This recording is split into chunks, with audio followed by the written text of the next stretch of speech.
Algebra of vectors पाहत होतो आपण. त्यातलं स्केलर मल्टिप्लिकेशन डेफिनेशन पाहिली आणि तीन प्रॉपर्टी पाहिले. तर मी काल कोलिनियर या शब्दावर फार भर दिलं होतं. तर सांगा मला कोलिनियर म्हणजे काय? कोलिनियर वेक्टर्स म्हणजे काय? कुणीही सांगा. कोलिनियर वेक्टर्स म्हणजे काय सांगा?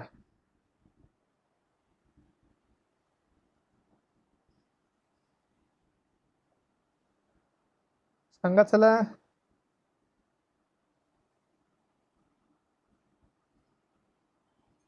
एकाच्या पण लक्षात नाही कोलिनियर वेक्टर. सर एकावर एक असं पॅरलल असते सर, त्याला कोलिनियर म्हणतात. आणि पॅरलल म्हणजे ते दोन्ही एकाच ठिकाणी जॉईंट होत नाहीत सर. नाही, नीट सांग. पॅरलल तर फक्त एका पॅरलल फक्त एवढंच शब्द लक्षात ठेवला, बाकी काही लक्षात ठेवला नाही. कुणालाही जरी येत असेल तरी सांगा. तर कोलिनियर म्हणजे एक एक एका वेक्टरवरून परत त्याच वेक्टरवर दुसरं वेक्टर गेलेलं असते सर. एका वेक्टरवर दुसरा वेक्टर हो सर. असं. ठीक आहे, अजून. हॅलो सर, हा, मी सांगतो सर. सांग की, सांग. ज्या वेक्टरची डायरेक्शन सेम असते, मॅग्निट्यूड वेगळा असतं. तसं काही नाहीये. मॅग्निट्यूड सेम असू शकते. पॅरलल आणि along the same line direction. Along the same लाईनचा अर्थ काय? अलॉंग द सेम लाईनचा अर्थ सेम डायरेक्शन. मग पॅरलल म्हणजे काय? म्हणजे मॅग्निट्यूड सेम पाहिजे दोघांचा पण. तसं काही नाही. पॅरलल म्हणजे मॅग्निट्यूड सेम पाहिजे असं काही नाही. अलॉंग द सेम लाईन म्हणजे सेम डायरेक्शन म्हणजे नेमकं कसं? कारण पॅरलल लाईनमध्ये पण डायरेक्शन सेम असते. पॅरलल लाईनमध्ये पण डायरेक्शन सेम असते. मग फरक काय राहिला दोन्ही? हा, अलॉंग द लाईन म्हणजे काय आणि पॅरलल लाईन म्हणजे काय? दोन्हीमध्ये फरक काय राहिला जर फक्त सेम डायरेक्शन असं असेल तर?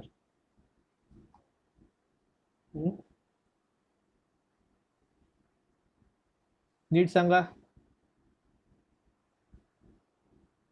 पाठ तर केलंय काही जणांनी की पॅरलल आणि अलॉंग द सेम लाईन म्हणजे असं अशा ह्याच्यामध्ये, पण नेमका अर्थ काय? दोन लेक्चर घातले यामध्ये. पॅरलल तर परवा दिवशी सांगितलं. एका लाईनवर 2 ते 3 वेक्टर असतात सेम डायरेक्शन मध्ये.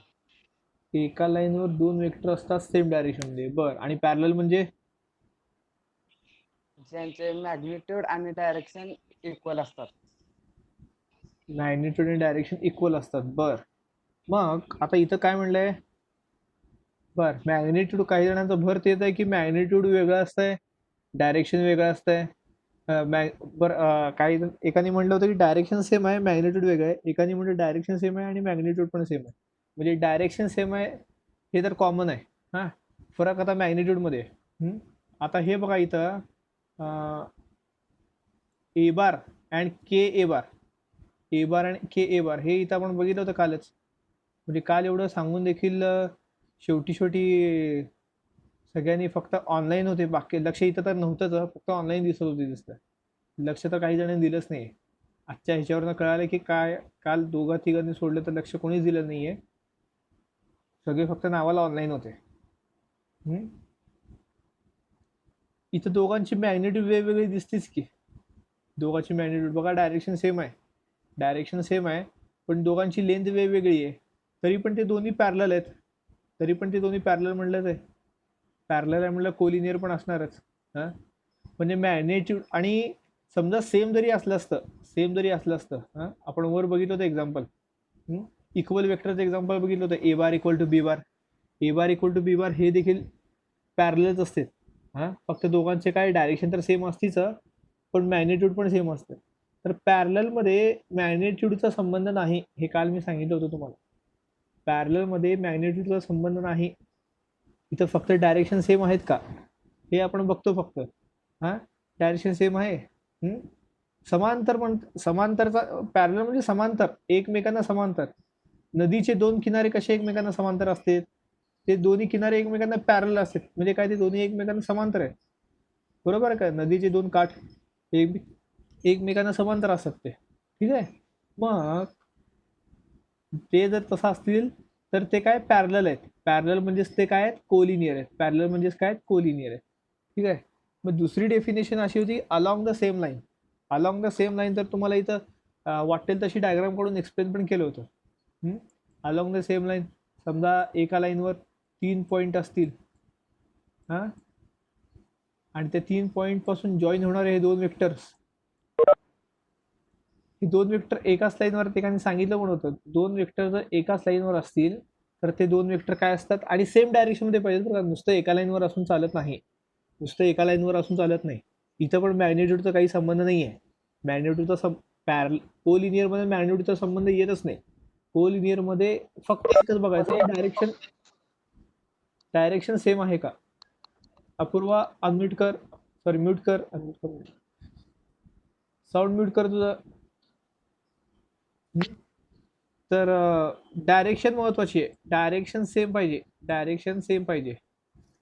ठीक आहे. तरच ते काय अलॉंग द सेम लाईन और parallel. Along the same line parallel म्हणजेच काय, कोलिनियर. म्हणजेच काय, कोलिनियर. ठीक आहे. आता पुढे बघूया. हे बघा, लक्ष दिलं नाही तर नुकसान तुमचंच आहे. हां, रेकॉर्डिंग जर बघत असाल परत यूट्यूबवर मी हे अपलोड करत असलेलं लिंक तर सेंड रोजच करतो तुम्हाला. ते अडलं तर तुम्ही ते बघू शकता. पहिलं लेक्चर विसरलं असेल तर परत एकदा जाऊन बघू शकता. सगळे सोर्सेस उपलब्ध आहेत. त्याचा वापर करायचा का नाही, किती करायचं हे तुमच्या हातात आहे. ठीक आहे. इथं बसून काही आहेत असे मूर्ख ऑनलाईन बसून व्हॉट्सअप स्टेटस टाकत बसतात लेक्चरच्या टाईममध्ये. हां, हे सगळ्यांचं हिशोब आहे. कॉलेज चालू झाल्यावर या सगळ्यांकडे आपण बघायचं आहे. ठीक आहे. तर हे 3 नोट्स आपण बघितले होते काल. आता इथे अजून एक सांगितलं होतं. हां, हे महत्त्वाचं अजून एक सांगितलं होतं. याचा अर्थ काय आहे, याचा मराठीचा अर्थ मी व्यवस्थित एक्सप्लेन करून सांगितलं. अपूर्वा म्यूट कर म्हणून सांगितलं तुला आवाज. माऊसला सुरुवातीला नेहमीप्रमाणे प्रॉब्लेम द्यायला चालला गेला. याचा अर्थ काय, A bar equal to M B bar. A bar equal to M B bar चा अर्थ काय, अंडरलाईन करू. A bar equal to M B बारचा अर्थ काय मी सांगितलं होतं तुम्हाला. शेवटी 2 ते 3 वेळा भर देऊन सांगितलं होतं की नेमका अर्थ काय त्याचा, A bar equal to M B bar. आणि हे पण सांगितलं होतं मी, सारखं सांगतोय, याचा अर्थ ह्याचं महत्व किती ओळखून घ्या. तर सांगा चला. एक वेक्टर हा दुसऱ्या वेक्टरचा स्केलर असेल तर तो कोलिनियर स्केलर असतो. मेन शब्दच विसरलो. Scalar multiplication. हा, एक वेक्टर दुसऱ्या वेक्टरचा स्केलर मल्टिप्लिकेशन असतो. Scalar multiplication. तर ते दोन वेक्टर काय असतात, कोलिनियर आणि पॅरलल किंवा पॅरलल असतात. एक वेक्टर दुसऱ्या वेक्टरचा स्केलर मल्टिपल असेल तर दोन वेक्टर काय असतात, पॅरलल और कोलिनियर. ठीक आहे. असं नाही की A bar equal to M B bar पाहिजे. इथे लिहिलं पण होतं की B bar equal to M A bar असं पण असू शकतंय. आणि एम ची व्हॅल्यू चेंज होत राहते. एम ची व्हॅल्यू काय चेंज होत राहते. ठीक आहे. हां, आता next, let A cap B a unit vector. आठवत आहे का युनिट वेक्टर? युनिट वेक्टर म्हणजे काय सांगितलं होतं टाइप्समध्ये काय सांगितलं होतं युनिट वेक्टरमध्ये? युनिट वेक्टर म्हणजे ज्याचा मॅग्नेट्यूड 1 असते, ज्याची मॅग्नेट्यूड 1 असते. हां, म्हणजे हा झाला ए बारचा मॅग्नेट्यूड झाला. जर तुम्हाला युनिट वेक्टर विचारलं एचं युनिट वेक्टर विचारलं तर त्याचं फॉर्म्युला आहे बघा इथं. तुम्हाला मी फॉर्म्युला लिहून पण दिलं होतं त्या दिवशी टाईप समजून सांगताना. ए बार डिवायडेड बाय मॉड ए बार. म्हणजे ए बार या वेक्टरचं जर तुम्हाला युनिट वेक्टर काढायचं आहे तर काय करायचं, ए बारला ए बारच्याच व्हॅल्यूने डिवाइड करायचं. मॉड ए बार म्हणजे काय असतो, ए बारची व्हॅल्यू, ए बारचा मॅग्नेट्यूड, ए बारच्या मॅग्नेट्यूडनी ए बारला जर डिवाइड केलं, ए बारच्या मॅग्नेट्यूडनी जर डिवाइड केलं तर तुम्हाला काय मिळतो ए कॅप, तुम्हाला काय मिळणार आहे ए कॅप. ठीक आहे, पुढे जाऊया. A vector of length K, vector of length K in the same direction as a bar, in the same direction as a bar is k a bar, is k a cap, sorry, k a cap is equal to k into mod a bar divided by a bar divided by mod a bar. हे काय अवघड नाही आहे, लक्षात ठेवायला. ह्याला याला फक्त k ने मल्टिप्लाय केलाय. हे जी युनिट वेक्टरची डेफिनेशन आहे ना, फॉर्म्युला आहे ना, त्याला फक्त k ने मल्टिप्लाय केलाय. हा, आणि त्याची लेंथ काय, k काय लेंथ आहे, लेंथ म्हणजे कॉन्स्टंट आणि कॉन्स्टंट म्हणजे स्केलर. ज्या अल्फाबेटवर, साध्या भाषेत सांगतो, ज्या अल्फाबेटवर बार किंवा कॅप जर दिलं नसतील तर तो अल्फाबेट स्केलर आहे असं कन्सिडर करायचं. इथं बघा बीच्या डोक्यावर बार आहे, हां, पण एमच्या डोक्यावर नाही आहे, एमच्या डोक्यावर नाही आहे. म्हणजे बी हा वेक्टर झाला, एम हा स्केलर झाला. बार दिसला की वेक्टर, बार नसलं की स्केलर. हां, आता इथं के हा लेंथ आहे, लेंथ म्हणजे कॉन्स्टंट असणार आहे लेंथ ही. हां, आणि कॉन्स्टंट नंबर म्हणजे स्केलर. ठीक आहे, आता इथे एक एक्झाम्पल दिलं आहे, जरा नीट वाचा एक्झाम्पल. मी वाचून दाखवतो वाटलं असतं, तुम्ही शब्दांवर भर द्या त्याच्यात. Now consider a boat in a river going from one bank of river to the other bank. Other म्हणजे एका किनाऱ्यापासून दुसऱ्या किनाऱ्याकडे एक नाव चाललेली आहे नदीतून. हां, in the direction perpendicular to the flow of the river. म्हणजे पाण्याचा प्रवाह, पाण्याच्या प्रवाहाला परपेंडिक्युलर आपली नाव चाललेली आहे. हां, म्हणजे बघा, ही एक अशी एक नदी आहे, नदी एक छान काढते ती बघा ह्याच्याने. आता अशी बोट चाललेली आहे एका किनाऱ्यापासून दुसऱ्या किनारी. हां, आणि पाण्याचा प्रवाह इकडे आहे असा, हा पाण्याचा प्रवाह. हां, पाण्याच्या प्रवाहाला नदीची डायरेक्शन परपेंडिक्युलर झाली आहे. हां, आता हा पाण्याचा प्रवाह जर असा गेला तर नदीची डायरेक्शन काय परपेंडिक्युलर झालेली आहे. ठीक आहे, then it is acted upon by two velocity vector. One is velocity imparted to the boat by engine. म्हणजे इंजिनचं एक वेलोसिटी आहे. हां, त्या नावेची जी इंजिन आहे, किंवा नाव जर इंजिन असेल तर इंजिन, किंवा तो नावाडी जर त्याला जर वेग देत असेल स्वतःचा फोर्स लावून, तो एक म्हणजे त्या नावेचं एक वेलोसिटी झाली bye it's engine. And other is velocity of flow. पाण्याच्या फ्लोची पण एक वेलोसिटी असते, पाण्याची फ्लोची एक वेलोसिटी आणि त्या इंजिनची वेलोसिटी. हां, हे बघा इथं मॅच झाली आहे बघा, इथं कुठे ना कुठे ती मॅच होणार, कुठे ना कुठे ती मॅच होणार.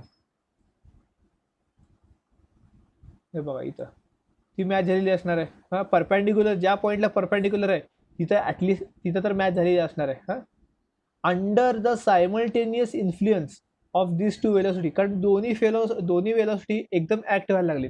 दोन्ही वेलोसिटी म्हणजे पहिल्यांदा इंजिनचं झालं, नंतर पाण्याचं होत आहे, इंजिन थांबलं, पाण्याचा प्रवाह चालू, पाणी थांबलं, इंजिनचा प्रवाह चालू, असं नाही, दोन्ही सायमल्टेनियसली ॲक्ट व्हायला लागलेत, दोन्ही सायमल्टेनियसली वेलोसिटी चाललेत.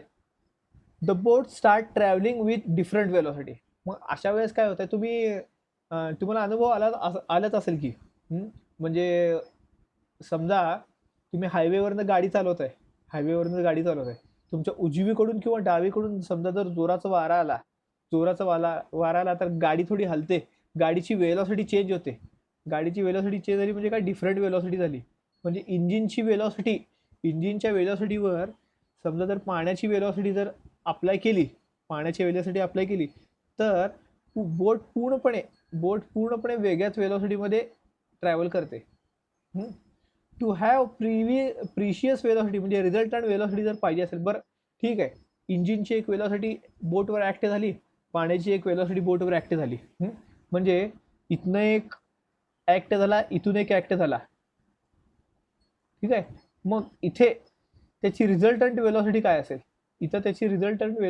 असेल, ते काढण्यासाठी आपण काय यूज करणार आहे, law of addition of vectors. आता कळालं का?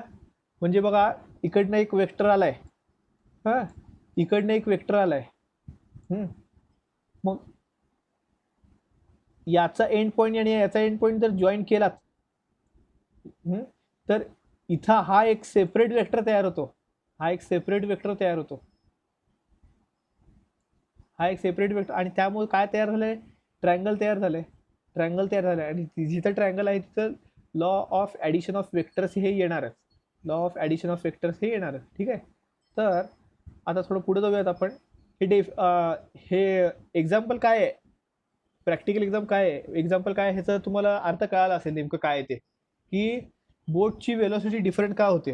बोटची वेलोसिटी डिफरंट का होते? कारण त्याच्यावर इंजिनची वेलोसिटी आणि पाण्याची वेलोसिटी सायमल्टेनियस ॲक्ट होते. सायमल्टेनियसली त्याच्या दोन्हीवर ॲक्ट झाली तर त्याची लॉ ऑफ ॲडिशन ऑफ वेक्टरमुळं वेलोसिटी डिफरंट होणार. ठीक आहे. ॲडिशन ऑफ 2 वेक्टर्स तर इझीच आहे. हां, 2 वेक्टरची ॲडिशन करणं काय अवघड आहे का?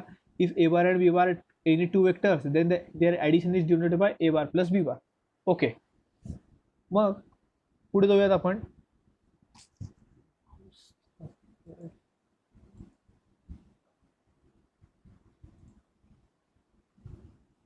दोन आहेत आपल्याकडे.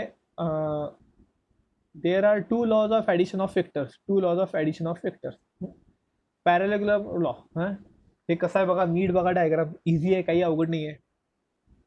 Late A bar and B bar. A bar B बार दिसतात का? हा ए बार, हा B bar.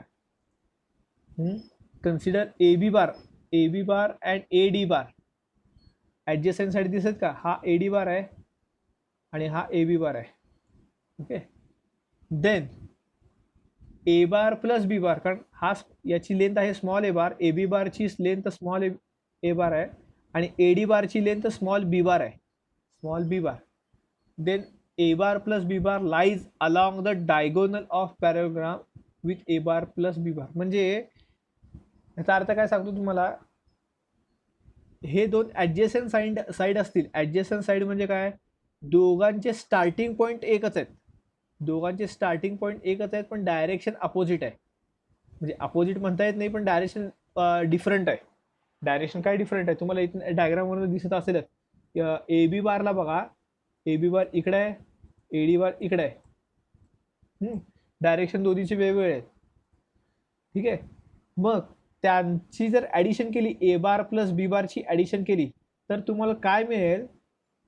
Lies along the diagonal of parallelogram मिळेल. पॅरलोग्रामची डायगोनल मिळेल म्हणजे हा मधला C bar equal to A bar plus B bar. प्रूफकडे जाऊ नका, प्रूफ आपल्याला नाही आहे. हां, आपल्याला डायरेक्ट स्टेटमेंट आहे. असं केल्यानंतर असं मिळतं आहे, एवढंच फक्त आपल्याला बघायचं आहे. हां, ते कसं आलं हे आपल्याला नाही आहे आणि हे आपल्या कॅपॅसिटीच्या बाहेर पण आहे, कारण ते ग्रॅज्युएशन पोस्ट ग्रॅज्युएशन लेवलचे आहेत हे सगळे. तर फक्त एवढं लक्षात ठेवा की ए बार प्लस बी बार असं केलं तर तुम्हाला along the diagonal of parallelogram काय मिळेल? A bar plus B bar which is equal to C bar. हा पॅरलोग्राम लॉ आहे. मला एक मिनटं द्या, इथे माऊस फारच विचित्र दिशेने चाललाय. कंटिन्यू माऊस पॅड चेंज करून बघतो.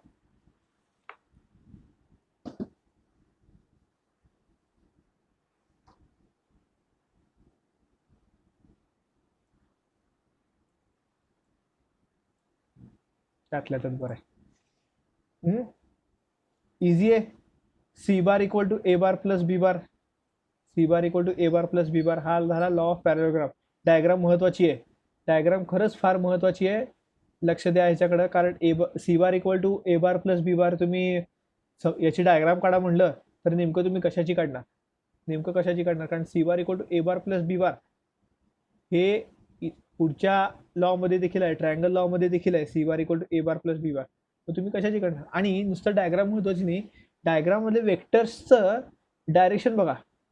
वेक्टरची डायरेक्शन बघा. ए बार, बी बार आणि या सी बारची डायरेक्शन बघा.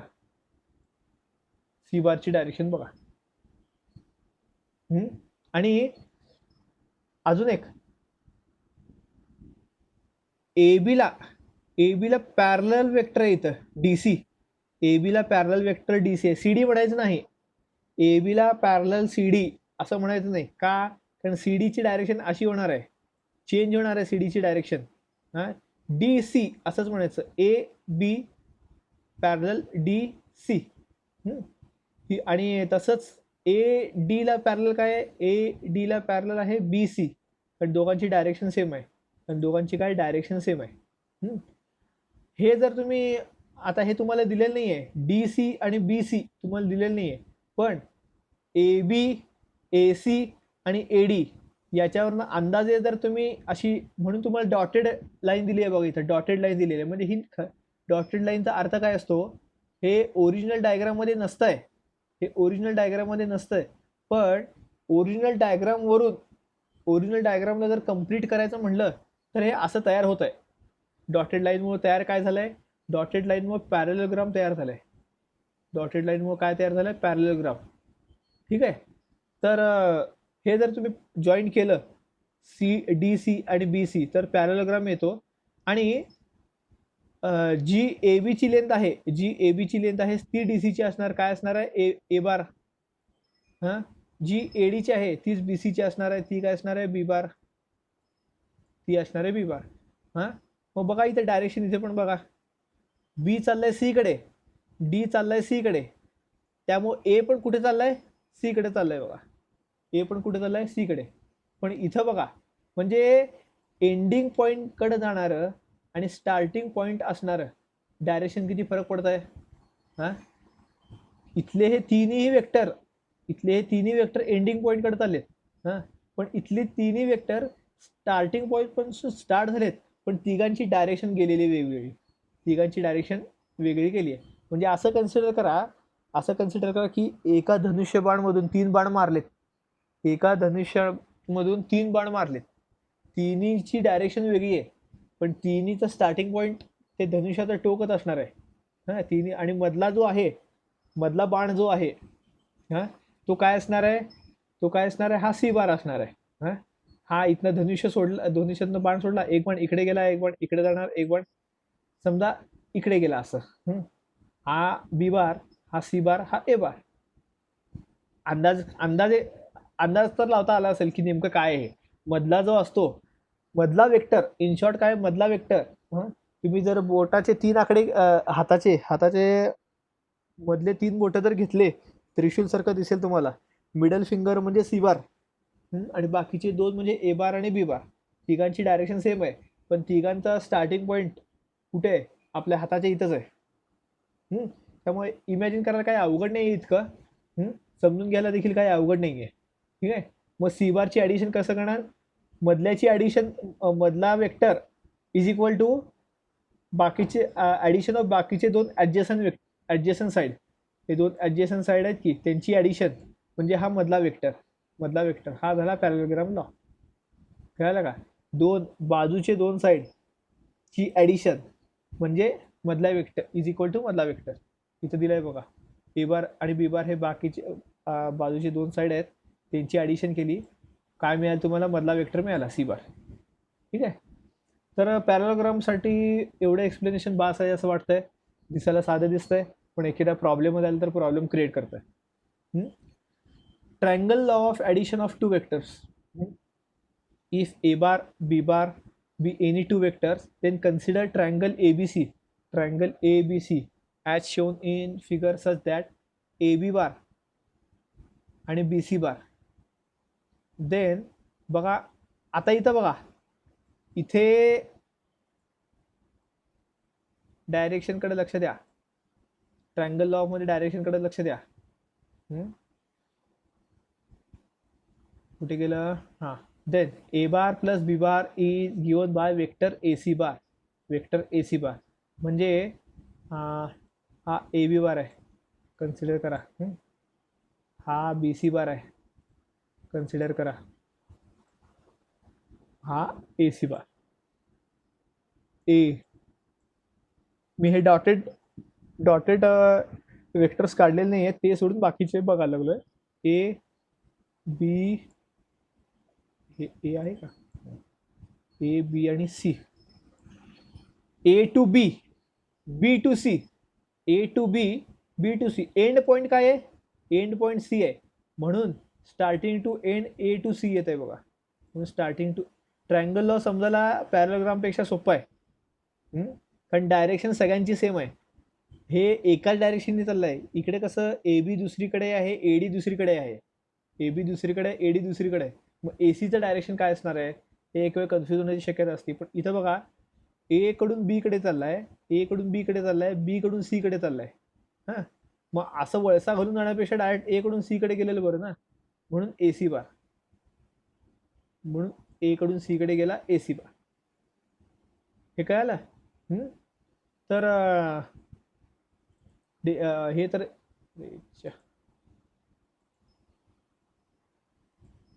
हे बेसिक लॉ समजले असतील तुम्हाला.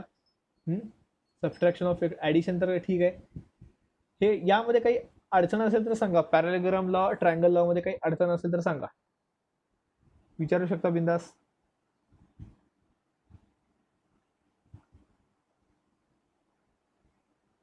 वेक्टरचे डेफिनेशन नाही. कुठल्या? हॅलो, सर कोण आहे? Parallelogram ट्रायंगुलरचे definition. डेफिनेशन नाही आहे त्याला, ते लॉ आहे. लॉला डेफिनेशन नसते, लॉला स्टेटमेंट असतंय. साइन रूल, कोसाइन रूलला डेफिनेशन नाही आहे, ते स्टेटमेंट आहेत. हां, हेच त्याचे स्टेटमेंट. हे सगळं त्याचे स्टेटमेंट. एक्झाम्पल म्हणजेच त्याचं स्टेटमेंट आहे. एक्झाम्पल थ्रूच त्याचं स्टेटमेंट समजून घ्यायचं. डायरेक्ट दिलं आहे बघा तुम्हाला. Let A bar plus A bar and B bar B two vectors.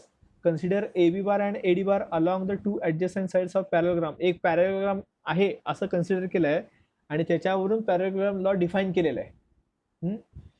A B equal to A bar, A D equal to B bar, then A bar plus B bar lies along the diagonal of parallelogram with a bar and b bar at sides, that is c bar equal to a bar plus b bar. म्हणजे हेच त्याची definition झाली. लॉला definition नसते. हां, जिथं law असतंय ना तिथं डेफिनेशन असते, तिथं स्टेटमेंट असतं. स्टेटमेंट आणि डेफिनेशन मध्ये फरक आहे. हां, सिद्धांत आणि व्याख्या. एखाद्या गणिताचा सिद्धांत आणि एखाद्याची व्याख्या दोन्हीमध्ये फरक असतं. ठीक आहे. तुम्ही पॅरलोग्रामची डेफिनेशन तयार करू शकता पण त्याच्या लॉची नाही. त्या लॉचा स्टेटमेंट आहे हा, आणि ते स्टेटमेंट एक्झाम्पल थ्रूच इथं दिलेलं आहे. सिमिलरली ट्रायंगल लॉचं पण एक्झाम्पल थ्रूच बघायचं आहे. एक्झाम्पल थ्रूच लॉ समजून दिला इथं. ठीक आहे. म्हणून तिथं म्हटलं बघा, this is known as triangle law of addition of vector. Example थ्रूच दिलेलं आहे. अजून कोणाला काही शंका?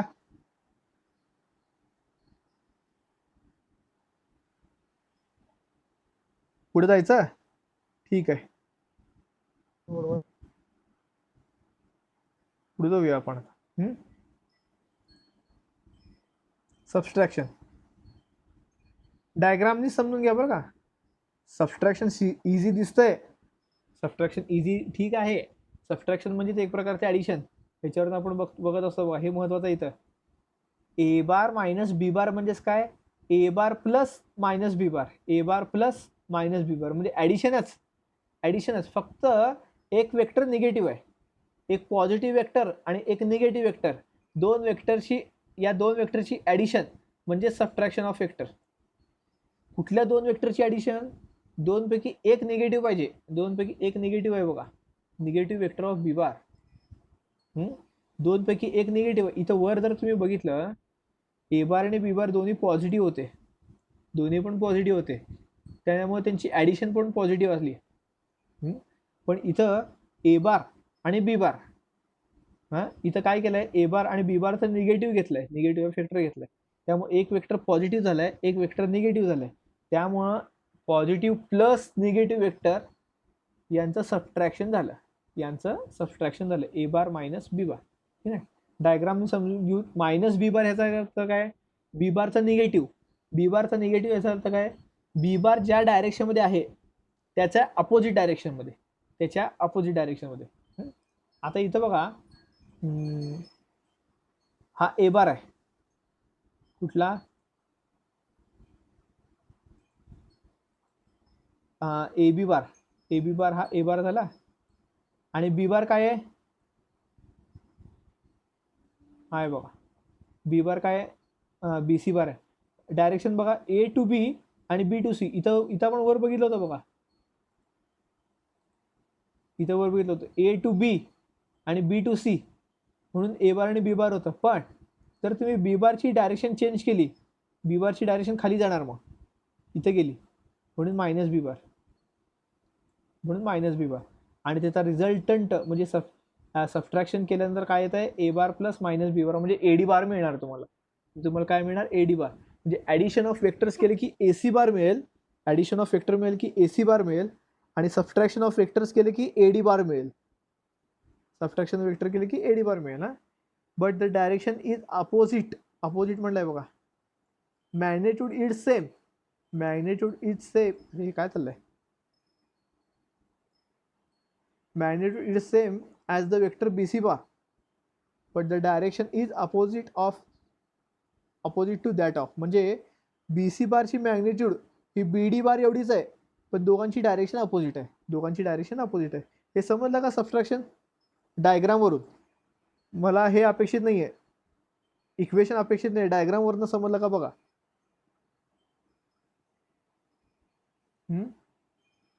आता इथं काही परत प्रॉपर्टीज म्हणा, रिमार्क म्हणा, नोट्स म्हणा, जे असेल ते आपण बघूया. इथं तो वरचं एक्झाम्पल होतं की नावेचं होडीचं एक्झाम्पल, ते इथं यूज केलेलं आहे. If velocity vector A bar and B bar, म्हणजे तिथं वेक्टरच्या ऐवजी वेलॉसिटी होती, वेलॉसिटी अप्लाय होत होती. नाहीतरी वेलॉसिटी म्हणजे काय असतं, वेक्टरची एक्झाम्पलच आहे वेलॉसिटी म्हणजे. इफ वेलॉसिटी सोडा सध्या, रँडम स्टेटमेंट वाचा.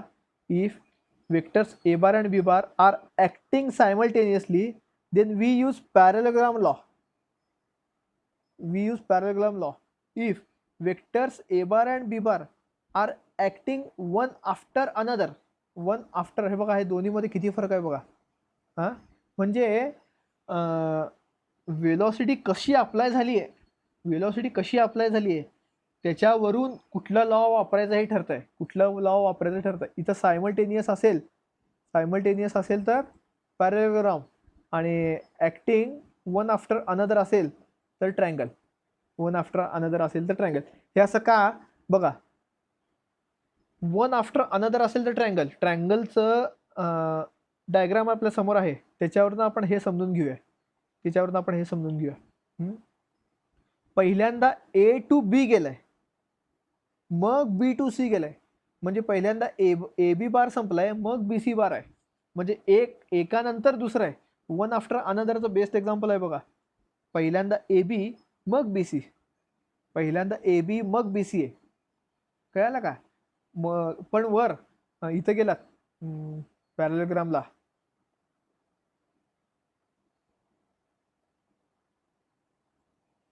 दोन्ही सायमल्टेनियस ऍक्ट झालेत. इकडे वेगळं दोन्ही सायमल्टेनियसली ऍक्ट झालेत. दोन्हीही सायमल्टेनियसली ऍक्ट झालेत. पण इथं पहिल्यांदा ए बी, जर ए टू बी गेला नसता, काय माऊस, ए टू बी जर गेला असं गेला नसता तर चाललं असतं, पण असं जाऊ नको बाबा. ए टू बी जर पहिल्यांदा गेला नसता तर बी टू सी पण गेला नसता. डायरेक्शनवरून कळतंय आपल्याला. हां, म्हणजे तुम्ही पहिल्यांदा तुम्हाला ए टू सी जायचं आहे, तर पहिल्यांदा तुम्ही काय करणार, पहिल्यांदा ए कडून बी कडे जाणार, मग बी कडून सी कडे जाणार. बरोबर का? बी पर्यंत जर गेलंच नाही तर सी पर्यंत जायचं कसं? त्यामुळे पहिल्यांदा ए टू बी जावं लागेल, मग बी टू सी. म्हणजे पहिल्यांदा एक वेलॉसिटी ऍक्ट करावं लागेल, मग दुसरी वेलॉसिटी ऍक्ट. असं केलं तरच triangle law of addition use होत आहे. त्यामुळं इथं काय म्हणलंय, आता एक्झाम्पलकडे येऊ आपण.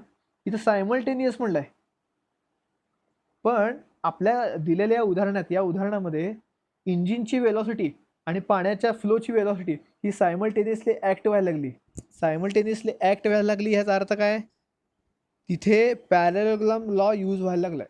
तिथं कुठला लॉ यूज होतोय, पॅरलेलोग्राम लॉ. ठीक आहे, हे समजून घ्या. फरक कशात आहे, वेलॉसिटी कशी ऍक्ट होतीये त्याच्यावरनं लॉ कुठला यूज करायचा ते ठरतं. एकाच वेळेस दोन्ही वेलॉसिटी ऍक्ट झाले, पॅरलेलोग्राम. एकानंतर दुसरा ऍक्ट झाला, ट्रायंगल लॉ. ठीक आहे. त्यात काय प्रॉब्लेम असेल तर सांगू शकता, विचारू शकता. हे दोन्हीमध्ये फरक काय समजला का तुम्हाला? सायमल्टेनियस मध्ये आणि वन आफ्टर अनदर मध्ये कळालं का? कळालं असेल तर पुढे जायला काय हरकत नाही आहे. ठीक आहे, पुढे जाऊया आपण. Adding two vector to its opposite given opposite vectors give 0. काही अवघड नाही आहे हे समजून घ्यायला. म्हणजे P Q plus Q P magnitude same आहे पण डायरेक्शन अपोजिट आहे. हे बघा 2, हे दोघांची मॅग्नेट्यूड सेम आहे पण समजा दोघांचं डायरेक्शन जर अपोजिट असेल तर एक प्लस आणि एक मायनस होणार. समजा एक वेक्टर आहे ए बार आणि दुसरा आहे वेक्टर बी बार. दोघांची मॅग्नेट्यूड आहे 2, दोघांची मॅग्नेट्यूड किती आहे? 2च आहे. दोघांचं मॅग्नेट्यूड सेम आहे पण दोघांची डायरेक्शन जर अपोजिट असेल तर त्यांच्या साईनमध्ये चेंज होणार, एक प्लस असणार एक मायनस होणार. आणि यांचा रिझल्टंट वेक्टर किती असणार आहे? रिझल्टंट वेक्टर म्हणजे दोघांची ॲडिशन. हे बघा इथे ॲडिशन केलं आहे बघा, दोघांची addition is equal to 0. Is equal to किती असेल? 0. हे तिथं सांगितलेलं आहे. म्हणजे काय, दोन असे वेक्टर की ज्यांची व्हॅल्यू सेम आहे पण डायरेक्शन अपोजिट आहे. आणि हे दोन वेक्टर जर ॲड केले तर तुम्हाला काय मिळेल? 0 मिळेल. तुम्हाला काय मिळणार आहे? 0 मिळणार आहे. ठीक आहे. नेक्स्ट आहे बघा, ह्याचं एक्झाम्पल आपण बघितलं होतं एकदम. मी तुम्हाला सुरुवातीला वेक्टरची डेफिनेशन सुरुवातीला सांगताना स्पीड आणि वेलॉसिटीमध्ये काय फरक आहे आणि डिस्टन्स आणि डिस्प्लेसमेंटमध्ये काय फरक आहे हे सांगताना हे सांगितलं होतं. त्याच टाईपचं एक्झाम्पल इथं विचारलं आहे. तर इथं काय म्हटलं आहे? A C equal to minus C A. हे तर बरोबर असतंय. A B plus B C plus C A equal to 0 म्हणलं आहे. म्हणजे काय आहे? ए बी कुठे बघायचं एक्झाम्पल? जरा चांगल्या डायग्रामवर बघू आपण. तर आपण इथे डायग्राम काढायचा प्रयत्न करू. हे बघा ए बी म्हणलंय. म्हणजे असा ए टू बी गेला, बी सी गेलाय,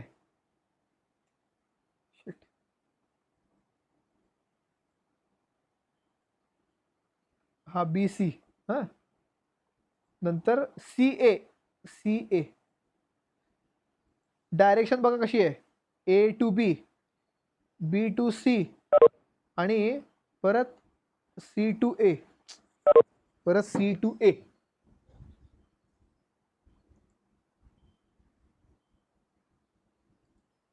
परत सी टू ए आलाय. समजून घ्या हे काय आहे ते. माहिती आहे की फार विचित्र डायग्राम यायला लागलेत पण माझा नाईलाज आहे, माऊस चालत नाही आहे नीट. हा ए आहे, हा बी आहे आणि हा सी आहे. डायरेक्शन बघा, पहिल्यांदा ए कडून बी कडे गेलाय, ए कडून बी कडे गेला, बी कडून सी कडे गेला आणि सी कडून परत ए कडे चालाय, म्हणजे जिथून स्टार्ट केलंय तिथंच एंड केलाय. परत एंड केलाय. याचा अर्थ इनिशियल आणि टर्मिनल म्हणजे स्टार्टिंग आणि एंड पॉईंट एकच आहे. मग त्यांचा रिझल्टंट काय झाला? अशांचा रिझल्टंट काय असतो? 0 असतो. तुम्हाला मी एक्झाम्पल दिलं होतं की समजा सोलापूर ते पुणे 250 किलोमीटर अंतर असेल. तुम्ही सोलापूर ते पुणे ट्रॅव्हल केलात तर तुमचा डिस्टन्स 250 झाला. तुम्ही पुणे टू सोलापूर आलात तर तुमचा डिस्टन्स 500 किलोमीटर झाला पण तुमचा डिस्प्लेसमेंट 0 झाला. का? तुम्ही सोलापूरपासून स्टार्ट करून परत सोलापूरलाच एंड केलंय. त्यामुळे तुमचा डिस्प्लेसमेंट काय झालाय? 0. म्हणजे स्टार्ट केलंय आणि परत तिथंच एंड केलंय. डिस्प्लेसमेंट काय झालाय? 0. पण डिस्टन्स किती झाला? 500 किलोमीटर. हे कळालं का? याचा अर्थ कळाला का सांगा मला? A B bar plus B C bar plus C A bar equal to 0 चा अर्थ कळाला का? कळालं नसेल तर विचारू शकता.